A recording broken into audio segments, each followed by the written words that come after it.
నమస్తే. Welcome to Pragati Media. నేను ఆదిత్య. ఇప్పుడు ఎక్కడ చూసినా కూడా టీ20 వరల్డ్ కప్ మానియానే కనిపిస్తూ ఉంది. సో, మరి మ్యాచెస్ ఏ విధంగా ఉండబోతున్నాయి? అసలు మన భారత్ యొక్క పెర్ఫార్మన్స్ ఏ విధంగా ఉండబోతుందో తెలుసుకునే ప్రయత్నం చేద్దాం. ప్రస్తుతానికి మనతో పాటు లైవ్‌లో ఉన్నారు ప్రముఖ స్పోర్ట్స్ అనలిస్ట్ సిహెచ్ వెంకటేష్ గారు. సార్‌తో మాట్లాడి మరిన్ని విషయాలు తెలుసుకుందాం. నమస్తే సార్. నమస్తే ఆదిత్య. సార్ ఇప్పుడు ఎక్కడ చూసినా కూడా క్రికెట్ ఫీవరే కనిపిస్తూ ఉంది. సో, ఎలా ఉండబోతుంది అసలు ఈ మ్యాచ్? ముఖ్యంగా మన వాళ్ళ స్ట్రెంత్ ఏంటి అసలు? కప్పు కొడతారా లేదా అసలు? So far so good Aditya. ఇప్పటి వరకు మన వాళ్ళు ఆడిన 3 మ్యాచ్‌లో కూడా గెలిచారు. 3 మ్యాచ్‌లో కూడా పెర్ఫార్మన్స్ వైస్ మన పెర్ఫార్మన్స్ చాలా బాగుంది. బౌలింగ్ గాని, బ్యాటింగ్ గాని, ఫీల్డింగ్ గాని.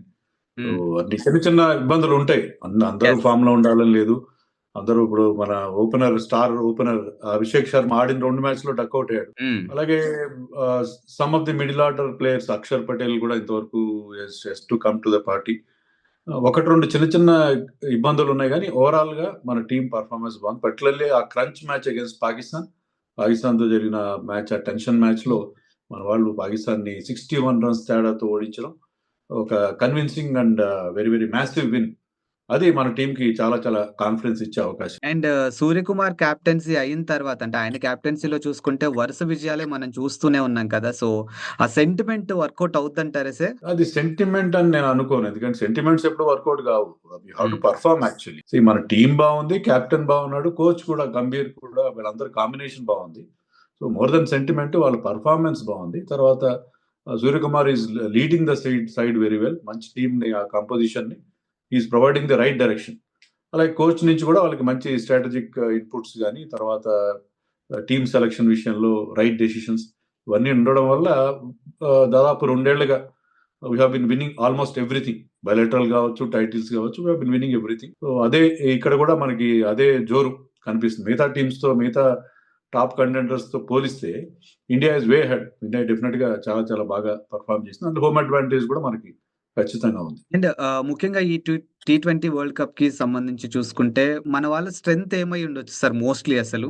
మన స్ట్రెంగ్త్ ఎప్పుడు కూడా బ్యాటింగే మన స్ట్రెంగ్త్. ఎందుకంటే batting and the way our batsmen are approaching these days. ఏంటంటే వాళ్ళు ఒక all out aggressive brand of cricket ఆడుతున్నారు. అభిషేక్ గాని, ఇషాన్ కిషన్ గాని, Suryakumar everybody maybe except Tilak Varma లాంటి వాళ్ళు కొద్దిగా వాళ్ళు యాంకర్ రోల్ ఆడుతున్నారు.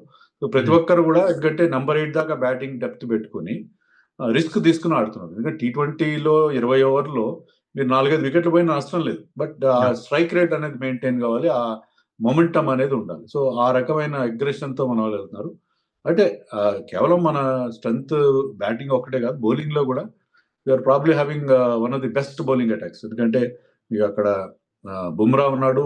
ఆహ్, ఆహ్, మనకి వరుణ్ చక్రవర్తి వీళ్ళిద్దరు కూడా top bowlers in international cricket. T20 ఫార్మాట్‌లో గాని, ఏ ఫార్మాట్. ప్లస్ హ్మ్. మనకి అదర్స్ లైక్ హార్దిక్ పాండ్యా, హర్షదీప్ సింగ్ కూడా చాలా ఈ ఫార్మాట్‌లో చాలా మంచి బౌలర్. కుల్దీప్ యాదవ్ ఇలాంటి మంచి మంచి బౌలర్స్ ఉన్నారు. కాబట్టి ఐ థింక్ ఓవరాల్‌గా మన టీమ్ బ్యాటింగ్, బౌలింగ్ అన్నిట్లో కూడా చాలా స్ట్రాంగ్‌గా కనిపిస్తుంది. సార్ మొన్న జరిగినటువంటి పాకిస్తాన్ మ్యాచ్‌లో పాకిస్తాన్‌కి సంబంధించినటువంటి ఆటగాళ్ళు అభిషేక్ శర్మపై కామెంట్ చేయడం జరిగింది. అంటే ఆయన డకౌట్ అయ్యారు. ఇఫ్ ఇన్ కేస్ అవ్వకపోయుండుంటే మాత్రం మ్యాచ్ ఇంకొకలా ఉండేది అనే ఒక కామెంట్ కూడా చేశారు కదా! సో, వై అభిషేక్ శర్మ అసలు? శ్రీ శర్మ డకౌట్ అయ్యి ఉంటే మ్యాచ్ ఇంకంత పెద్ద మార్జిన్‌తో వాళ్ళు గెలిచుండేవారు. 200 ప్లస్ స్కోర్ వచ్చుండేది మనకి. హ్మ్. డెఫినెట్‌గా. యాహ్! సో, మన తెలుగు అబ్బాయి, మన తెలుగు ఆటగాడు 'తిలక్ వర్మ' గేమ్‌పై మీ కామెంట్ ఏంటి సార్? అంటే ఎలా చూడొచ్చు అసలు ఆయన గేమ్‌ని మనం? అంటే Tilak Varma has been assigned separate role. ఒక స్పెసిఫిక్ రోల్ ఇచ్చారు అతనికి. ఏంటంటే ఆ టీమ్‌లో ఒక యాంకర్ రోల్‌గా ఆడమని చెప్పారు. ఎందుకంటే నేను చెప్పినట్టుగా అభిషేక్ గాని, ఇషాన్ కిషన్, సూర్య, హార్దిక్ పాండ్యా వీళ్ళందరూ కూడా ఆల్ ఔట్ అగ్రెసివ్ మోడ్‌లో ఆడతారు.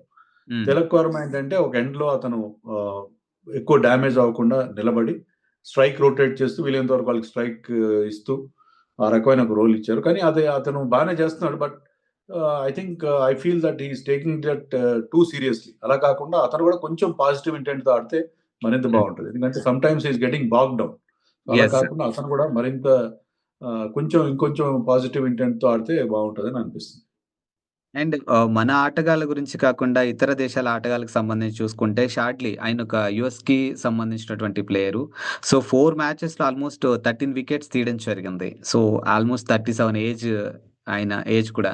సో, ఆయన గేమ్‌ని మనం ఎలా చూడొచ్చు సార్? అంటే ఆ టీమ్‌కి ఆయన ఎంతవరకు స్ట్రెంత్ అయ్యే అవకాశం ఉంటుంది? Yes. Age is just number Aditya. ఎందుకంటే ఏజ్‌తో పెద్ద సంబంధం లేదు. అతనేంటంటే వాళ్ళకి హంగర్ కూడా ఉంది. యూఎస్ఏ టీంలో ఈ చిన్న టీమ్స్ అన్ని కూడా చాలా కసి మీద ఉన్నారు వాళ్ళు. ఏదో ప్రూవ్ చేసుకోవాలన్నట్టుగా. షాక్విక్ definitely is doing exceptionally well.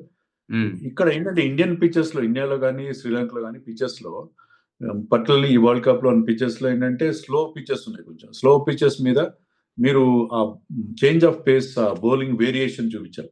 So అతను అది చాలా బాగా యూజ్ చేస్తున్నాడు. He has got very good variations. ఆ వేరియేషన్స్ వల్ల అతనికి వికెట్స్ వస్తున్నాయి. అలా కాకుండా మీరు పెద్ద మంచి స్పీడ్ తో బౌలింగ్ వేసినంత వల్ల వికెట్ రావు. ఇండియాలో ఫ్లాట్ వికెట్స్ ఉంటాయి, స్లో వికెట్స్ ఉంటాయి. దాంట్లో ఏంటంటే మీరు ఆ వేరియేషన్స్ రావాలి. దానివల్ల ఏంటంటే కటర్స్ వేయాలి. అది అతని స్ట్రెంత్ గా మనం చెప్పాలి. అతను అన్ని వికెట్లు తీస్తున్నా అంటే, అండ్ హీస్ బౌలింగ్, అతను బ్యాట్స్మెన్ బట్టి బౌలింగ్ వేస్తున్నాడు. అసలు is using his brains also. Is very much thinking bowler. ఆ స్కిల్ లెవెల్ తో పాటు అతని స్ట్రాటజీ, అతని థింకింగ్ కూడా చాలా బాగుంది కాబట్టి is getting very good results. And ఇప్పుడున్నటువంటి టీమ్స్ లో చూసుకుంటే మన ఇండియాకి గట్టి పోటీ ఏ టీమ్ ఇచ్చే ఛాన్సెస్ ఉంటుంది సార్? అంటే ప్రస్తుతం ఇంకా మనకి గ్రూప్ స్టేజ్ లో ఉన్నాం మనం. సూపర్ 8 లో మనకి ఇంకా క్లారిటీ వస్తుంది. బట్ ఇప్పుడున్నంత వరకు ఆడుతున్న టీమ్స్ లో south Africa is looking very good. Australia కూడా మనం చాలా స్ట్రాంగ్ అనుకున్నాం. Australia almost on the wedge of elimination. Zimbabwe కనుక ఐర్లాండ్ మీద గెలిస్తే ఆస్ట్రేలియా టోర్నమెంట్ నుంచి బయటకు వెళ్ళిపోతుంది. So south Africa is looking very good. New Zealand also very good. England అంత గొప్పగా ఆడట్లేదు. శ్రీలంక కూడా చాలా బాగా ఆడుతున్నారు. పాకిస్తాన్ కూడా, because they play all their matches in Pakistan. వాళ్ళ స్పిన్ బౌలింగ్ స్ట్రెంత్ ఉంది కాబట్టి. బట్ ఓవరాల్ గా తీసుకుంటే ఇండియా లాస్ట్ టైం లాగానే, ఇప్పుడున్న ఫామ్ ప్రకారం తీసుకుంటే లాస్ట్ T20 వరల్డ్ కప్ లాగానే it could be India versus south Africa final అన్నట్టుగా మనకు అనిపిస్తుంది. సార్ ప్లేయర్స్ విషయంలో ఏమైనా చేంజెస్ జరిగే అవకాశం ఉండొచ్చా sir? Compare to last changes year. అంటే చేంజెస్ ఇప్పుడు అభిషేక్ శర్మ ఫిట్ అయ్యాడు కాబట్టి సంజు శాంసన్ టీంలోకి వచ్చే అవకాశం లేదు. ఒకటే చేంజ్ మన టీంలో ఉండేది ఏంటంటే, స్పిన్ పిచెస్ ఉంటాయి like what we have seen in Sri Lanka, కొలంబోలో. స్పిన్ ట్రాక్ అనుకుంటే హర్షదీప్ ప్లేస్ లో కుల్దీప్ వస్తాడు, లేదంటే హర్షదీప్ టీమ్ లో ఉంటాడు. ఈ ఒక్క మార్పు తప్ప ఐ థింక్ మన టీం బాగా సెట్ అయింది. ఒక్కొక్కరు స్పెసిఫిక్ రోల్ ఉంది.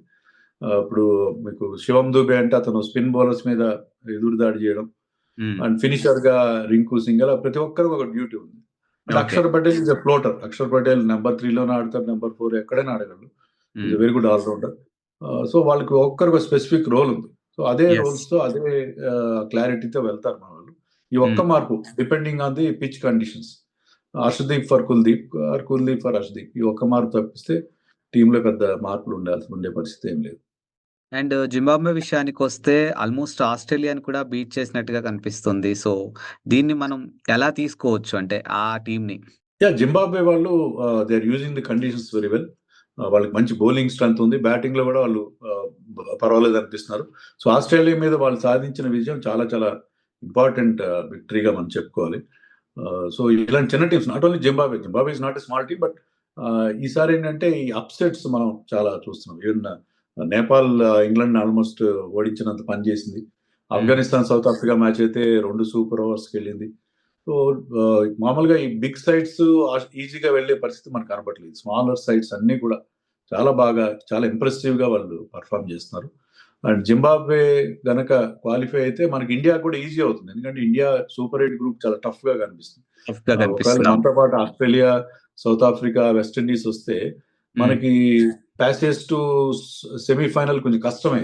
అలాగే జింబాబ్వే వస్తే రిలేటివ్లీ ఈజీ. అంటే ఈజీ అని చెప్పి ఏ టీమ్ అయినా టఫ్. అక్కడ దాకా వచ్చారంటే మంచి టీం అది. జింబాబ్వే వస్తే కొంచెం రిలేటివ్లీ ఈజీ అవుతుంది ఇండియాకి సెమీఫైనల్ రీచ్ అవ్వడానికి. ఆస్ట్రేలియా టీం విషయానికొస్తే కుమిన్స్ అతను లేని లోటు ఏమన్నా కనిపించే ఛాన్సెస్ ఉందా సార్?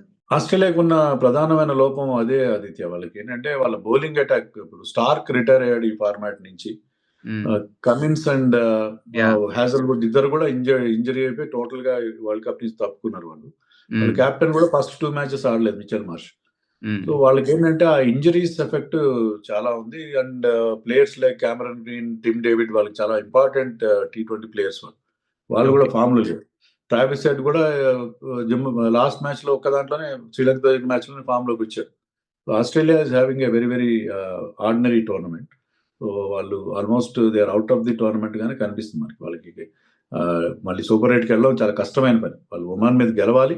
దాంట్లో కూడా వాళ్ళకి నెట్ రన్ రేట్ చాలా పెద్ద మార్జిన్ పెట్టుకుని గెలిస్తేనే వాళ్ళకి.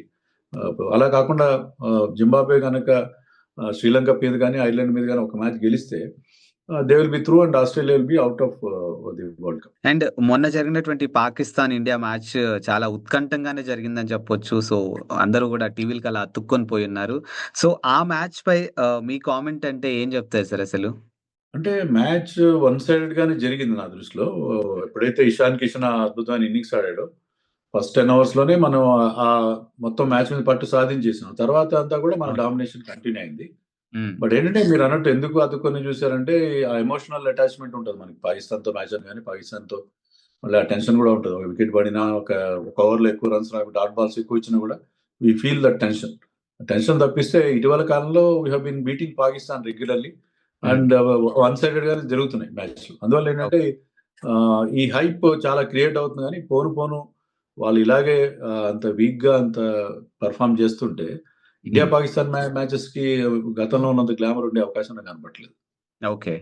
సార్ ఇప్పటివరకు సూపర్ 8కి ఏవైతే టీమ్స్ ఎళ్ళాయో, ఈ టీమ్స్‌ని బట్టి అంటే మన ఇండియా అంటే ఎలా ఉండబోతుంది? ఎంతవరకు మనం ప్రెజెంట్ చేసే అవకాశం ఉంది అనంటే దీన్నెలా అనలైజ్ చేయొచ్చు సార్ అసలు మనం?